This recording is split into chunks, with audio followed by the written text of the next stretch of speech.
कुछ उदाहरणों पर विचार कीजिए। एक स्टूडेंट एक एग्ज़ाम में अपीयर होता है और वह मेरिट में पास हो जाता है।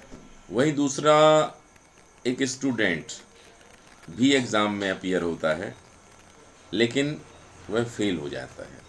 एक किसान खेत में फसल लगाता है और उसकी एक बहुत अच्छी पैदावार होती है। हाल ही में चुनाव संपन्न हुए और श्रीमती द्रौपदी मुर्मू हमारे देश की महामहिम राष्ट्रपति चुन ली जाती। इन सभी उदाहरणों पर अगर आप गौर करें तो क्या बता सकते हैं इनमें कोई समानता है? नहीं बता पाए। इन सभी उदाहरण में एक ही समानता है और ये सभी उदाहरण फंक्शन या फलन के उदाहरण हैं। आज के इस टॉपिक में हम फलन के बारे में आपको विस्तार से बताएंगे। फंक्शन को समझने के लिए हम बोर्ड पर आ चुके हैं और इसके लिए हमें 2 सेट्स की रिक्वायरमेंट्स है। 2 समुच्चय हमारे पास होने चाहिए और ये दोनों ही समुच्चय हमने ले लिए हैं। एक की वैल्यू a और दूसरा b है, मतलब पहला सेट a है और दूसरा वाला सेट b है। इसमें हम कुछ एलिमेंट्स कंसीडर करते हैं। फॉर एग्ज़ाम्पल 1 2 3 4 एट्सेट्रा और भी हो सकते हैं। यहाँ पर हमने लिया 1 4 9 16 17 18 अब टू और भी हो सकते हैं। ठीक है, अब हम दोनों ही सेट के जो एलिमेंट्स हैं उनमें हम कुछ ना कुछ रिलेशन, कुछ ना कोई कनेक्शन ढूंढने की कोशिश करते हैं। ज़रा गौर करिए, अगर हम देखें तो 1 का स्क्वायर, 1 का स्क्वायर कितना होता है? 1 होता है। 2 का स्क्वायर क्या होता है? 4 होता है। 3 का स्क्वायर क्या होता है? 9 होगा और 4 का हो जाएगा 16। यहाँ पर हम देखते हैं कि सेट ए के जो 4 एलिमेंट्स हैं 1 2 3 4, वे सेट बी के 4 एलिमेंट से कनेक्टेड हैं। साथ ही साथ इसमें 2 एलिमेंट्स अभी और बचे हैं जो कि किसी से भी जुड़े नहीं हुए हैं। यहाँ पर हम 1 का स्क्वायर करेंगे 1 आएगा, 2 का करेंगे 4 आएगा, 3 का करेंगे 9 आएगा, मतलब इसके एलिमेंट्स का स्क्वायर करने पर सेकंड वाला मिलता है। यही रिलेशन यहाँ पर इन दोनों के बीच में फंक्शन के रूप में जाना जाता है, जिसे हम f से डिनोट करते हैं। स्मॉल f फंक्शन के लिए यूज किया जाता है। यहाँ पर विचार करने की बात यह होगी कि अगर हम फलन के बारे में कुछ कंपलसरी रूल समझें तो इसके लिए 4 पॉइंट पर हम एक एक करके चर्चा कर सकते हैं और इससे समझ सकते हैं कि फलन क्या है और उसके लिए कौन कौन सी कंडीशंस होनी चाहिए। फर्स्ट पॉइंट में हम देखते हैं कि फर्स्ट वाला जो सेट है, हियर सेट ए, यहाँ पर समुच्चय ए है, उसमें 4 एलिमेंट्स हैं और 4 के 4 एलिमेंट्स बी के किसी ना किसी एलिमेंट से कनेक्टेड हैं। मीन्स यहाँ पर फर्स्ट वाली कंडीशन में हमें समझ में आता है कि ऑल एलिमेंट्स ऑफ सेट ए, मतलब सेट ए के ऑल एलिमेंट्स सेट बी के एलिमेंट से कनेक्ट होना चाहिए, मतलब कोई ना इसमें सेट ए में कोई भी एलिमेंट से खाली नहीं बचना चाहिए। ये फर्स्ट वाली कंडीशन होनी चाहिए। सेकंड वाली कंडीशन में क्या हम देखते हैं कि जितने भी ये 4 एलिमेंट्स हैं ये सब के सब सेट बी के सिंगल एलिमेंट से कनेक्टेड हैं। मीन्स 1 ओनली 1 से कनेक्ट है, 2 1 से कनेक्ट है, मीन्स नंबर है 4। ठीक है, इस प्रकार जितने भी एलिमेंट्स हैं वे सब के सब सेट बी के सिंगल एलिमेंट से कनेक्ट हैं। मीन्स यहाँ पर सिंगल कनेक्शन 1 to 1 कनेक्शन होना चाहिए।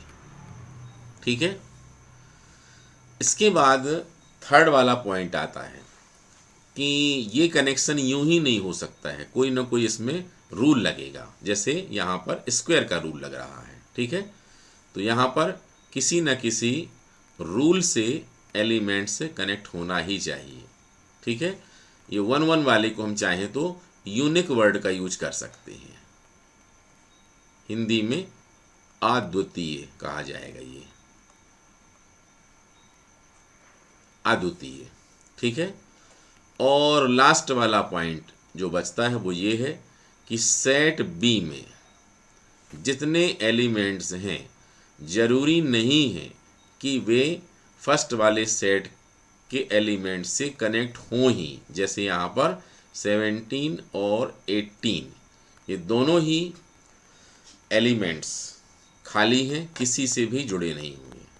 इस प्रकार से अगर हम ये 4 कंडीशंस पर विचार करें तो हम फंक्शन को बहुत आसानी से समझ सकते हैं। इसके लिए हम एक शॉर्ट में एक डेफिनीशन तैयार करते हैं और आप लोग उसको सुने और टैली करें इस एग्जाम्पल से। निश्चित रूप में आपको फंक्शन अच्छे से समझ में आ जाएगा।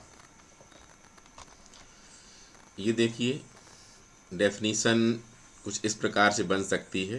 Function when all elements of any set, when all elements of any set are uniquely connected to elements of other set by any rule is called function or mapping।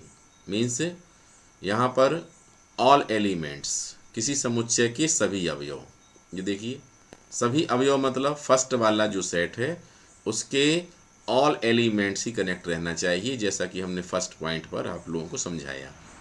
इसके बाद यूनिकली कनेक्टेड मतलब अद्वितीय रूप से जुड़े हों। Second point बतलाया हमने, मतलब यहाँ वाला एक एलिमेंट्स यहाँ के डबल से कनेक्ट ना हो। मतलब ऐसा नहीं होना चाहिए कि यहाँ 1 है और ये कनेक्ट हो जाए 4 से भी हो जाए और 1 से भी हो जाए या चाहे तो और 9 से भी हो जाए, तो ये फंक्शन नहीं कहलाएगा। ठीक है, uniquely connected two elements of, यहाँ ध्यान से देखिए यहाँ पर ऑल वर्ड का यूज नहीं किया गया है, यहाँ सभी अवयव लिया गया है, लेकिन यहाँ पर सिर्फ समुच्चय के अवयवों, यहाँ पर सभी वर्ड का यूज नहीं किया गया है। ठीक है, इस प्रकार से मतलब इसमें कुछ बच सकता है।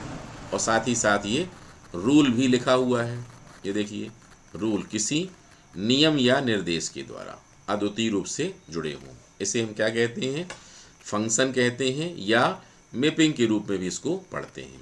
ठीक है, इसके लिए हम एक जनरल डेफिनीशन भी निकाल सकते हैं। यहाँ देखिए, ये यहाँ पर अगर हम XYZ के रूप में भी ले लेंगे, एक दूसरा एग्जाम्पल हम यहाँ पर लिखते हैं। ये है सेट X, सेट ये देखिए सेट X और सेट Y। ठीक है, यहाँ पर X1 Y1 से कनेक्टेड है, X2 X3 ये क्रम से Y2 Y3 से कनेक्ट है, ये लेकिन यहाँ पर Y4 बचा है। जरूरी नहीं कि बचा ही रहे, पूरे पूरे भी हो सकते हैं। ठीक है, लेकिन हमें ध्यान रखना पड़ेगा कि डबल से नहीं होना चाहिए। मतलब यहाँ से ये देखिए ऐसा भी हो सकता है, यहाँ पर A B C और यहाँ पर सिर्फ 1 हो, तो ये देखिए यहाँ पर क्या बोला जाएगा, A अकेले से कनेक्ट है, B भी अकेले से ही कनेक्ट है और C भी किससे, अकेले से ही कनेक्ट है। ये डबलिंग ऐसा वाला नहीं होना चाहिए बस, ठीक है। इस प्रकार से फंक्शन के बारे में आप इस डेफिनेशन से आसानी से समझ सकते हैं। आप चाहें तो प्रैक्टिकली भी फंक्शन को देख सकते हैं। इसके लिए एक डायग्राम पर और चलना पड़ेगा। ये देखिए, इसके लिए हमने एक डायग्राम और बनाया है। इसमें एक रूम में, अंधेरे कमरे में कुछ अरेंजमेंट किया गया है। इसमें कितनी 1 2 3 4 5, ठीक है। ये 5 बॉल हैं। चाहे तो इनके ऊपर भी नाम लिख सकते हैं, 1 2 3 4 एंड 5। और इनको किसी भी थ्रेड के सहारे हवा में लटकाया गया है। ऊपर से एक लैंप लगाया गया है जिससे इनमें रोशनी पड़ेगी। नीचे एक ये मेज रखी हुई है और इस मेज के ठीक ऊपर ये 5 बॉल लटक रही है। ऊपर से रोशनी पड़ती है। ये 5 बॉल की शैडोज यहाँ पर नीचे बनेगी। देखिए, A B C D और E। इस प्रकार से ये ऊपर वाली जो 5 बॉल हैं, ये हमारे पिछले एग्जाम्पल में जो सेट ए लिया था हमने, या सेट एक्स लिया था, फर्स्ट वाले सेट के एलिमेंट्स हैं ये, ठीक है। और सेकंड वाले सेट के एलिमेंट्स क्या बनेंगे, यहाँ पर ये जो पूरी की पूरी शेडोज आ रही हैं, ये छाया आ रही है। ये छाया किसके हैं, सेकंड वाला सेट। सेकंड वाला सेट मीन्स जो सेट हमने बी लिया था या फिर वाई लिया था, ठीक है। और जो यहाँ रे ऑफ लाइट हैं, प्रकाश की किरणें हैं, ये सब की सब एक फंक्शन का वर्क कर रही हैं। और यही वजह है कि हम फंक्शन में कई बार पढ़ते हैं, और ये जो फर्स्ट वाले एलिमेंट्स हैं, तो ये सेकंड वाले एलिमेंट्स इन फर्स्ट वाले एलिमेंट्स की इमेजेस भी कहलाते हैं। इन्हें हम प्रतिबिंब के नाम से भी जानते हैं। ये देखिए, y1 y2 y3 को x1 x2 और x3 का क्या बोलते हैं, प्रतिबिंब भी बोलते हैं। और यहाँ पर फंक्शन, ये बिल्कुल प्रैक्टिकली एग्जाम्पल है। इसको आप बहुत अच्छे से समझें तो आपको डेली लाइफ में भी फंक्शन देख सकते हैं और महसूस होगा कि हाँ, यह बहुत ही सही है, ठीक है। अब फंक्शन में कुछ और भी मैथमेटिकल टर्म्स होती हैं, उनके बारे में देखिए। फर्स्ट टर्म है डोमेन ऑफ फंक्शन। ये डोमेन क्या होता है, जो फर्स्ट सेट होगा। फर्स्ट सेट मतलब जो हमने यहाँ पर ए वाला ले लिया या फिर यहाँ पर एक्स वाला ले लिया, ठीक है। हम यहाँ पर एक्स वाई वाला एग्जाम्पल लेकर के चलेंगे, ठीक है। ये देखिए, यहाँ पर सबसे पहले जो फंक्शन है, वह फंक्शन एक्सप्रेस कैसा किया जाता है, उसको लिखते हैं F such that X to Y. मतलब फलन एफ इस प्रकार से है कि वह समुच्चय एक्स से वाई की ओर कनेक्ट है, ठीक है। और इसको हम डिफाइन करते हैं किस प्रकार से, F X is equal to Y. इसका मतलब क्या होगा, एक्स का फंक्शन जब लिया जाएगा तो हमको सब मिला के क्या मिल जाएगा, वाई मिल जाएगा, ठीक है। ये फंक्शन की मैथमेटिकल डेफिनेशन कही जा सकती है। तो इस फंक्शन में 3 बातें और समझनी है। फर्स्ट है डोमेन ऑफ फंक्शन। ये डोमेन ऑफ फंक्शन क्या लिखा जाएगा, डोमेन ऑफ फंक्शन एफ भी लिख सकते हैं, आप चाहें तो एफ एक्स भी लिख सकते हैं, ठीक है। इसमें एक एलिमेंट्स होगा एक्स, वह कैसा होगा, such that X belongs to X. मतलब वह फर्स्ट वाले एलिमेंट्स का, फर्स्ट वाले सेट का एलिमेंट्स होना चाहिए। मतलब एक्स कहाँ का होना चाहिए, इस एक्स का होना चाहिए, ठीक है। तो एक्स बिलोंग्स टू एक्स, लेकिन एक्स अकेला नहीं है, या किसी न किसी से रिलेटेड है, इसलिए इसको हमको लिखना चाहिए कि F X is equal to Y. ये मैथमेटिकल हुआ।